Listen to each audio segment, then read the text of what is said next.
Bharat Canada के बीच जारी राजनयिक विवाद अब गहराता ही दिख रहा है। दरअसल भारत सरकार के कनाडा की सरकार से अपने 40 से ज्यादा राजनयिकों को वापस बुलाने के निर्देश के बाद जस्टिन ट्रूडो ने पहली प्रतिक्रिया दी है। प्रधानमंत्री जस्टिन ट्रूडो ने कहा है कि ये अत्यंत ही चुनौतीपूर्ण समय है। हमारे लिए भारत की सरजमी पर हमारे राजनयिकों का रहना बेहद जरूरी है ताकि भारत के साथ हम जिम्मेदारी पूर्वक रिश्ते निभा सकें। We're going through an extremely challenging time with India right now, but that's why it's so important for us to have diplomats on the ground working with the Indian government there to support Canadians and Canadian families. We're taking this extremely seriously, but we're going to continue to engage responsibly and constructively with the government of India. Will we retaliate, and can you confirm that they have asked us to take out 40 diplomats? We're not looking to escalate, as I've said. We are going to be doing the work that matters in continuing to have constructive relations with India through this extremely difficult time. Canada के प्रधानमंत्री Justin Trudeau ने कल इस पर जवाब दिया था जब उनसे पूछा गया कि आपके 40 से ज्यादा राजनयिकों को भारत ने वापस भेजने का फैसला लिया है। अब इसके साथ ही विवाद बढ़ता ही जा रहा है। इस पर उन्होंने कहा कि हम विवाद नहीं बढ़ाना चाहते हैं और नई दिल्ली के साथ जिम्मेदारी पूर्वक और रचनात्मक तरीके से जुड़ा रहना चाहते हैं। ट्रूडो ने यह भी कहा कि हम कनाडा के परिवारों की मदद के लिए भारत में मौजूदगी चाहते हैं। ट्रूडो का यह बयान तब सामने आया जब भारत ने कनाडा सरकार को अपने 41 राजनयिकों को 10 अक्टूबर तक वापस बुला लेने के लिए कहा।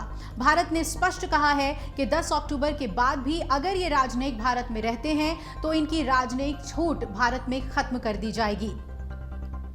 वहीं खालिस्तानी आतंकवादी हरदीप सिंह निज्जर की हत्या को लेकर कनाडा भारत के बीच विवाद बढ़ता ही जा रहा है। कनाडाई प्रधानमंत्री जस्टिन ट्रूडो ने निज्जर की हत्या के पीछे भारत का हाथ बताया था और इसी के बाद लगातार दोनों देशों के संबंध बिगड़ते जा रहे हैं। इस बीच विवाद को सुलझाने के लिए ओटावा के विदेश मंत्री मेलानी जोली ने भारत के साथ निजी बातचीत की इच्छा जाहिर की है। जोली ने मंगलवार को कहा कि कनाडा खालिस्तानी आतंकवादी हरदीप सिंह निज्जर की हत्या पर कूटनीतिक विवाद सुलझाने के लिए भारत के साथ निजी बातचीत चाहता है। उन्होंने कहा कि हम भारत सरकार के संपर्क में हैं, हम कनाडाई राजनयिकों की सुरक्षा को लेकर बहुत गंभीर हैं। हम निजी तौर पर उनसे संपर्क बनाए रखेंगे क्योंकि हमें लगता है कि राजनयिक बातचीत सबसे अच्छी तब होती है जब निजी होती है। खालिस्तानी आतंकवादी हरदीप सिंह निज्जर की हत्या को लेकर बीते कई दिनों से दोनों देशों के बीच तनाव जारी है। कनाडाई प्रधानमंत्री ने निज्जर की हत्या में भारत की संलिप्तता का आरोप लगाया था और इसके बाद भारत ने इन आरोपों को सिरे से खारिज कर दिया था और इन्हें बेतुका और राजनीति से प्रेरित बताया था। इसके साथ ही दोनों देश एक दूसरे के एक शीर्ष राजनयिक निष्कासित भी कर चुके हैं। भारत ने कनाडाई नागरिकों के लिए अस्थायी रूप से वीजा सेवा भी निलंबित की हुई है। अब खास बात यह है कि कनाडा ने हरदीप सिंह निज्जर की हत्या के दावे के समर्थन में अभी तक कोई सार्वजनिक सबूत नहीं सौंपे। भारतीय विदेश मंत्रालय के प्रवक्ता अरिंदम बागची ने कहा था कि भारत में कनाडा के राजनयिक स्टाफ भारत के कनाडा में मौजूद राजनयिक स्टाफ से बड़ा है और इसमें एक समानता होनी चाहिए। तो आपको बता दें कि भारत और कनाडा के आपसी रिश्ते लगातार खराब दौर से गुजर रहे हैं और बीते जून में ही कनाडा में ब्रिटिश कोलंबिया में एक गुरुद्वारे के बाहर खालिस्तानी आतंकी हरदीप सिंह निज्जर की हत्या कर दी गई थी। कनाडा के पीएम जस्टिन ट्रूडो ने इसका आरोप भारतीय एजेंट्स पर लगाया था और वहां की संसद में खड़े होकर कहा था कि उनकी खुफिया एजेंसियों को ऐसी सूचनाएं मिली हैं कि इस हत्या में भारत शामिल हो सकता है। जस्टिन ट्रूडो के आरोपों को भारत ने बेतुका बताकर खारिज किया और कनाडा ने भारत के एक राजनयिक को निष्कासित किया तो भारत ने भी जवाब में कनाडा के एक राजनयिक को निष्कासित कर दिया। इसके बाद भारत ने कनाडा के नागरिकों के लिए वीजा सेवाएं भी निलंबित कर दी।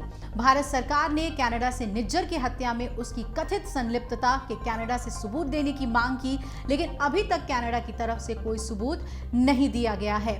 बहरहाल अब कनाडा जरूर झुकता हुआ नजर आ रहा है और खुद प्रधानमंत्री जस्टिन ट्रूडो ने ये बयान दिया कि उनके लिए ये चुनौतीपूर्ण समय है, क्योंकि दुनिया में कोई भी कनाडा का साथ नहीं दे रहा है और भारत के लिए यही कहा जा रहा है कि जो भी सबूत हैं वो सार्वजनिक किए जाने चाहिए, जो कि कनाडा ने अभी तक नहीं किया है।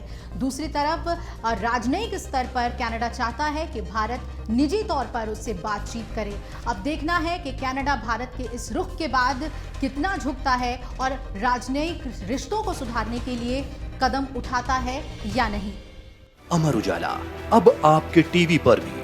अपने स्मार्ट टीवी पर YouTube पर सर्च करें अमर उजाला, चैनल सब्सक्राइब करें और देखें ताजा खबरें, वो भी HD क्वालिटी में। और हाँ, बेल आइकन दबाना ना भूलें ताकि हर खबर हो आपके घर। अमर उजाला, निष्पक्ष, निर्भीक, निरंतर।